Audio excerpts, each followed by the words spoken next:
After everything you did, ang kapal na mukha mong tumira ka pa rin dito. Yan na pala ang desisyon mo. Hindi po ako matiising asawa gaya niyo, Ma. Umalis ba? Nasaan siya? Hindi na rin niya ako sinasagot sa telepono eh. Is it true? Did they cheat?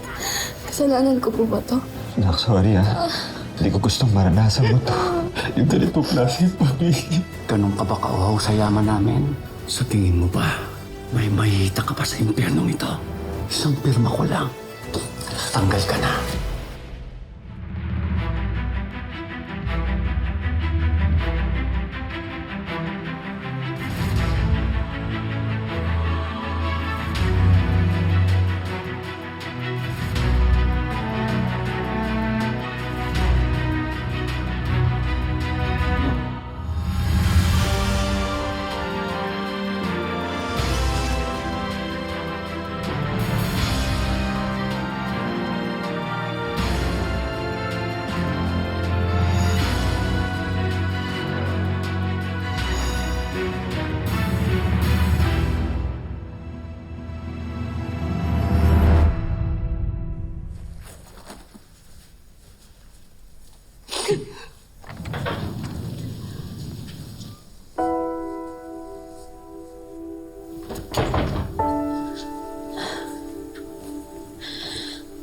Marjorie, hindi ko na pinapunta si Paolo dito because I know he's the last person you want to see right now. So, yan na pala ang desisyon mo. Edward, ano to? Ang sabi ni Dad, walang lalayas, walang aalis. Hayaan mo si Marge ang umalis. After everything I did para makapasok sa pamamahay na to. After everything you did, kapal na mukha mo. Ang kapal na mukha mong tumira ka pa rin dito. Mag-empake ka na rin. Hindi! Bahay din namin to ni Ashley at may karapatan kami sa bahay na to. Paano mo ito ipapaliwanag kay Jasmine? You know her condition. You know na mas-stress siya pag naghiwalay kayo ni Paolo and that will weaken her body and compromise her treatment. Hindi ko po gusto masaktan ng anak ko. Wala namang inang gustong masaktan ng anak nila. Alam mo, una kong malaman na may babae si Greg. Nagalit din ako. Nainsulto. Nasaktan. Name it. But I did not leave. Yung babaeng po yun ba, is it someone close to you? Dito rin ba sa bahay nakatira at gumawa ng milagro? Yes. I've had my share of experiences where my husband betrayed me in this house. Di nga ba? Nanay pa ng daughter-in-law ko. Tinanggal mo ang karapatan ni Ashley dito the moment na nagpasok ka ng skandalo! Pa, dito na lang po tayo, please. See? Kahit ang anak mo ayaw umalis. Edward naman! Lasing pa sa galit ang lahat. Huwag ka naman mag-desisyon ng ganitong oras. Ano, aalis ka? Iiwan mo kami? Iiwan mo ang anak mo? Gusto niyo ba talaga magsama-sama sa impyerno to? Oh, edi magkasulungan tayo sa hellhole na to! Pero hindi ako aalis. Mas pipiliin ko pa na maging abo na lang tayong lahat. Pero ayokong mawala ng pwesto sa pamilyang to. Hindi po ako matiising asawa gaya niyo, Ma. Hindi ako nagtitiis dahil gusto ko. Nagpasya ko bilang ina. Kaya Marge, baka naman pwedeng huwag mong nang tingnan si Paolo bilang asawa kung hindi bilang ama ni Jasmine. Kapag naging ina ka na, iba na ang timbang ng desisyon. Kaya pinili kong panatiliin ang ideya ng isang tahanan dahil ayokong lumaki ang mga anak ko sa isang broken home.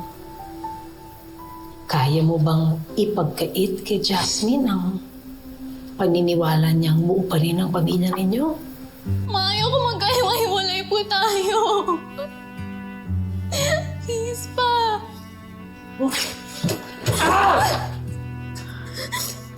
Papa! Pa! Hindi tayo aalis.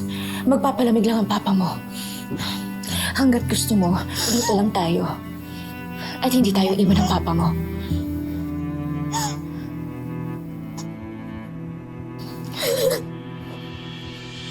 Hindi ko po alam kung anong papatay sa kanya.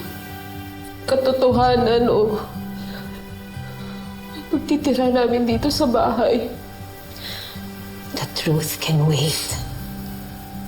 But a child's hope, when she's clinging on to something worth living, kapag nasira yun, hindi na mababawi.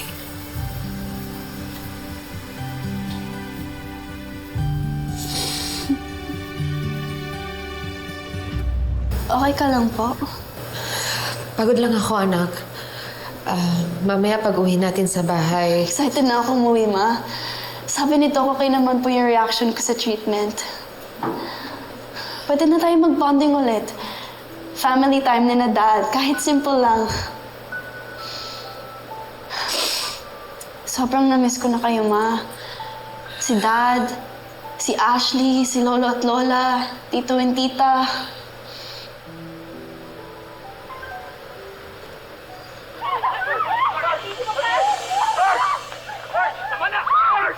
Mom! What's this? Bakit mo yung ginawa kay Dad at kay Tita Thea? Jess, so sorry. Jess, Why are you doing this? Ano ba siya? Tanong mo sa kanya! Kasi sa kapatid mo, anong ginagawa nila habang nakatalikod tayo? Is it true? What you're saying is a video? Did they cheat? Jess, stop watching that. I'm sorry, anak.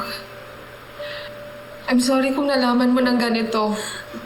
Mom, please. I wanna go home. I wanna talk to Dad. Makinig ka sa akin. Pag uwi natin sa bahay mamaya, mag-i-impake tayo, ha? Mom, please don't do this. Huwag naman po kayo mag-give up agad. Baka may explanation si Dad. Baka may rason ng lahat. Hindi pwede na alis na lang tayo ng bahay. What will happen to us? I want to protect you. Ayoko lang kitang masaktan. But I'm hurting more this way, Mom.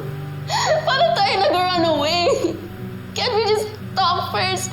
Baka pag nakita ako ni Dad, then you both realize na we need each other. Baka pag nagharap-harap na tayong tatlo, then we can find a way to fix this, please.